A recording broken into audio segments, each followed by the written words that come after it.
To download an SSL certificate from GoDaddy, follow these steps. Log into your GoDaddy account.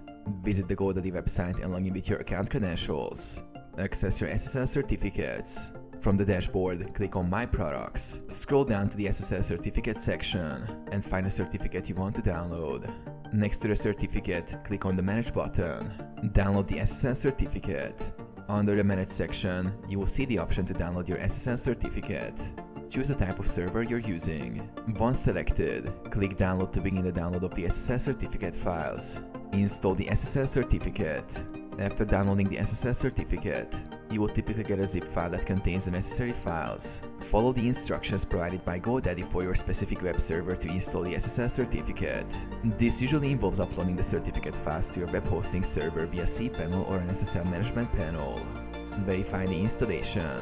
Once installed, use an SSL checker tool to ensure the certificate is properly installed and active on your site.